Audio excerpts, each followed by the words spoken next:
Pessoal, tudo bem com vocês? Estamos aqui então para mais uma videoaula de história. Meu nome é Emerson Modesto e nessa nossa videoaula nós vamos falar sobre um dos maiores períodos do Brasil, que é o Brasil Império, né? O Brasil Império, a gente vê que vai vir logo depois do período joanino, que foi o período da vinda da família real para o Brasil em 1808.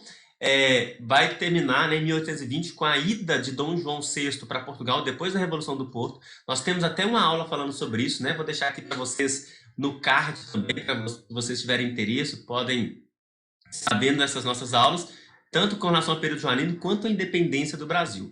Nessa aula, mais especificamente, nós vamos falar sobre um período de tempo que se relaciona ao governo de Dom Pedro I no governo, né? Que ele permaneceu aqui no Brasil no governo até ele ir lá para voltar para Portugal e deixar o seu filho aqui, onde vai ter o início do período regencial e do segundo reinado, que nós temos um vídeo desse também aqui no meu canal, então que você possa ver, curta, compartilhe esse vídeo, né, que você possa se inscrever no nosso canal para ver mais as nossas notificações. Nas outras aulas, nós temos feito também um panorama baseado em um slide, né? Então, eu vou colocar para vocês o slide aqui também para que nós possamos começar as nossas aulas. Vamos lá, então?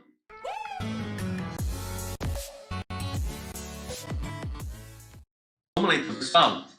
Nessa nossa videoaula, então, nós vamos falar sobre o primeiro reinado, né? Algo que eu tinha comentado com vocês durante a nossa introdução, e nós vamos falar mais especificamente sobre o primeiro reinado, que vai de 1822 a 1831, quando se tem o início, então, o período regencial aqui. O Brasil Império, né? O período inteiro do Brasil Império, ele corresponde, então, ao primeiro reinado, de 22 a 31, ao período regencial de 31 a 40 e ao segundo reinado de 1840 a 1889, quando então é proclamada a República aqui no Brasil, o Marechal Deodoro da Fonseca. Tanto o período regencial quanto o segundo reinado, nós temos uma aula aqui, comentei com vocês, e vocês podem assistir também. Então vamos lá, com relação ao primeiro reinado, nós entendemos que ele vem logo após então a independência do Brasil. E por estar logo após a independência do Brasil, nós entendemos, né, que o Dom Pedro I, ele vai decidir ficar no Brasil. Nós já vimos isso na aula de independência, e ele decide ficar, e não só ficar, ele decide então governar o país, até porque a riqueza de Portugal, toda a riqueza que vinha de Portugal, se eu posso dizer assim, grande parte dela vinha do Brasil, vinha da colônia, e Dom Pedro I vai receber apoio, né, das elites de Minas, de São Paulo, do Rio de Janeiro, para que ele permanecesse aqui, né? Onde ele vai dar o grito do Ipiranga e ele vai começar então o seu governo, onde vai acontecer então a coroação dele. A coroação dele dá início então a esse período do primeiro reinado, e a gente entende então que primeiro reinado é o período então que o Dom Pedro I governa o país. Na época havia uma grande luta interna pelo poder entre o príncipe, a classe alta e a média, né, e o povo. A questão é o seguinte, que nós vimos lá no período joanino que o Dom João VI ele havia conquistado, né, ele havia tido grandes conquistas, anexando a região da Cisplatina. Ele também ele promoveu ali uma unificação, mudou a capital para o Rio de Janeiro. Algo que nós vamos ver, então, que essa classe dominante, né, que está falando aqui para nós, ela, então, vai conseguir a separação política do Brasil, apoiando Dom Pedro I. Então, entre os liberais, que é aqueles que não queriam mais a permanência de Dom Pedro I, e os conservadores, que eram aqueles que queriam Dom Pedro I, nós vamos entender que esse cenário propicia, então, a permanência do Dom Pedro I aqui. Como política externa, nós temos então essa questão do comércio, né? Manter o comércio com os maiores compradores ingleses, ou seja, ele deveria manter essa relação com a Inglaterra. Como política interna, era necessário então conservar o sistema colonial, no sentido de exportação e importação, né? Manter sua galinha dos ovos dourados ali quietinha, até pela questão do dinheiro. Mas a gente entende que nesse processo nem todos se agradam, né? Obviamente, daquilo que estava acontecendo. Nem todos se agradam desse cenário que o Brasil está envolvendo. a questão que nós vamos ver, então, da Confederação do Equador. O que seria, então, a Confederação do Equador? A Confederação do Equador foi quando as províncias do Pará, de Maranhão, do Piauí, da Bahia e da Cisplatina iam contra os ideais do Dom Pedro I, do primeiro reinado. Eles iam contra esse viés monárquico. Eles, então, eles decidem se unir para ter uma independência da independência. Eles queriam a independência do Brasil e formaram, então, ali uma nação independente. A gente vai entender que isso é uma grande crise, então, que o Dom Pedro I vai enfrentar. Né? Ele vai ver que é uma dificuldade que ele tem que saber lidar com isso para que ele não perca a unidade territorial do país naquele momento, e que ele, sabendo lidar com isso, ele ainda teria que saber lidar com outras questões políticas, né?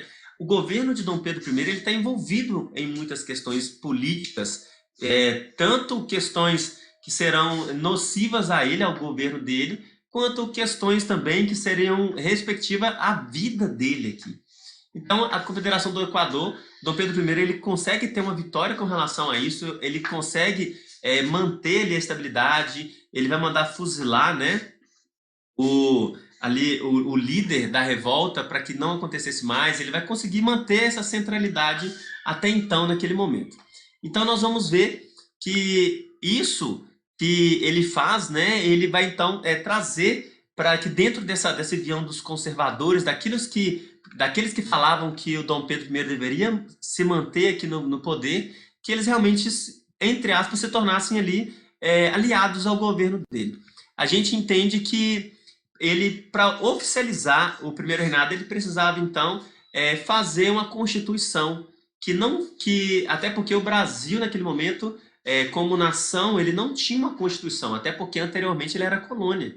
Só em 1815, dentro do período joanino, que o Brasil havia se tornado o Reino Unido de Portugal e Algarves, devido ao Congresso de Viena que estava acontecendo na Europa. O que acontece é que a Constituição que é feita no país nesse momento, durante o primeiro reinado, é uma Constituição que nós falamos que ela foi outorgada. A Constituição que ele faz, então, é uma Constituição imposta por ele. Por isso recebe esse nome outorgada. Né? A questão antes dele terminar a Assembleia Nacional Constituinte que ele convoca em 23, antes da aprovação de todos, ele simplesmente coloca ela valendo. Então vai ser feita então a primeira Constituição do país, que ficou conhecido como a Constituição da Mandioca, é a Constituição de 1824. Nessa Constituição, então, como que funciona, né? Como que ele coloca as questões para valer? Primeiro que ela prevalece com a questão da monarquia constitucional, que era o papel exercido, né, pelo Dom Pedro I. Ela vai colocar os poderes na mão do governo central. Nesse momento vão ser feitos, então, 4 poderes. Quais são eles? Moderador, executivo, legislativo e judiciário. Sendo o poder moderador acima dos outros poderes, que seria, então, o poder do Dom Pedro I. Outra coisa que nós vamos ver, voto censitário, a união entre igreja e Estado. Então, aqui o país, ele não é laico ainda, aqui é um país católico, né? Havia uma aliança entre a igreja e o Estado. Aqui eu vou mostrar para vocês um esqueminha, né? Com relação, então, como que funciona essa questão política aqui no primeiro reinado. Poder moderador, ele é o primeiro, dividido em mais 3, né? Que seriam os poderes legislativo, executivo e judiciário, esses divididos em suas respectivas funções para controle dessas províncias e dos conselhos que tinham. Como eu tinha comentado com vocês, a vida do Dom Pedro I, gente, não era assim, daquelas assim das pessoas falassem, nossa, que vida, né? Ele tinha sobre ele muitos escândalos. E muitos dos escândalos que vinham sobre ele eram escândalos, então, amorosos. A independência, nós vimos lá na aula de independência, né? Se você não viu, tem aqui no canal, você pode acessar. Que a independência vai ser feita pela Leopoldina, que foi a primeira esposa do Dom Pedro I, a Imperatriz Leopoldina. Então ela que vai, dentro dos trâmites, né, assinar essa questão da independência, até porque o Dom Pedro I estava resolvendo outras coisas, e a gente entende que ela vai se amargurar muito com ele. A relação deles inicialmente era algo muito bom, mas que com o tempo vai ficar meio conflituosa, e a gente entende que ele então vai arrumar uma esposa, que era a Domitila, Domitila de Castro, que depois veio se tornar sua segunda esposa, né? E se tornou a Marquesa de Santos. Também ele teve outras amantes, como a Dona Maria Amélia, como a Baronesa de Sorocaba, como a francesa Noémie Thierry, como a francesa Clemence.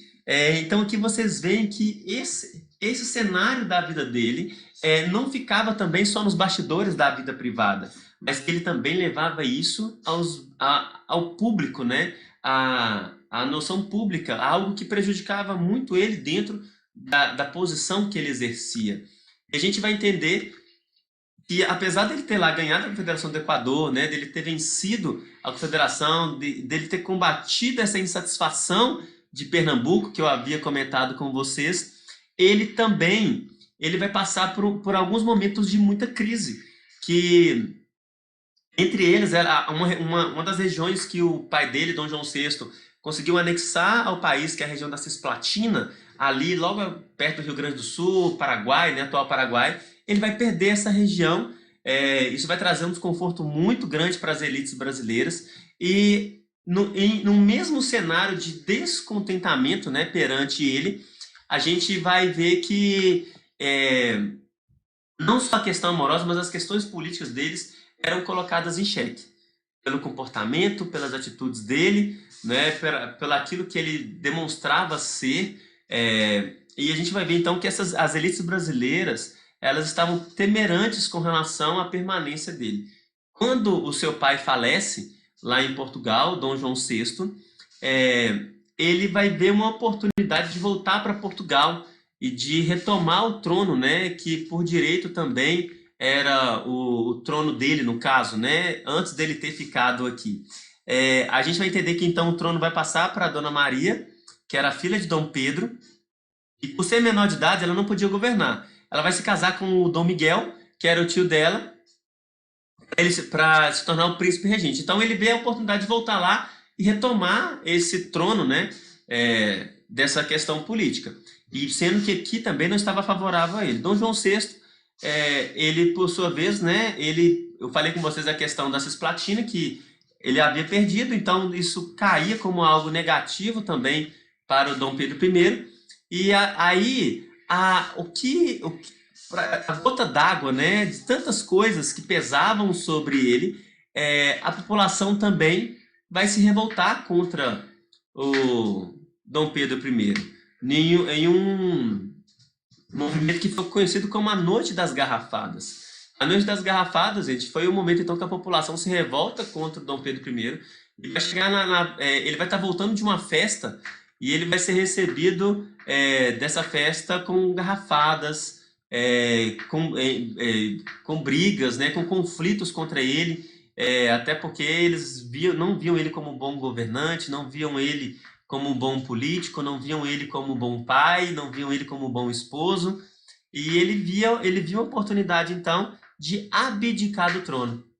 Quando ele percebe que ele não consegue resistir a esses movimentos, ele vai abdicar do trono e vai deixar aqui o seu filho, né, o Pedro de Alcântara, que vai se tornar o Dom Pedro II, com apenas 5 anos de idade. Bom, nós vimos aqui então, né, um panorama com relação ao primeiro reinado, no que se refere às questões políticas, algumas questões de conflitos, alguns que ele soube lidar, né, um que ele soube lidar, que foi a Confederação do Equador, outro que ele vai perder, que é a questão da Cisplatina. Nós vimos a conjuntura toda que também não estava a favor dele, nem socialmente, nem familiar, e que ele, nesse período, pouco tempo de governo, então ele vai abdicar e vai voltar para Portugal e vai morrer lá como herói. Né? Essa é a história, e nós vamos aqui no Brasil começar então o período regencial, que é o que vocês podem ver aqui no canal também. Se inscrevam, compartilhem e até a nossa próxima aula. Fiquem com Deus.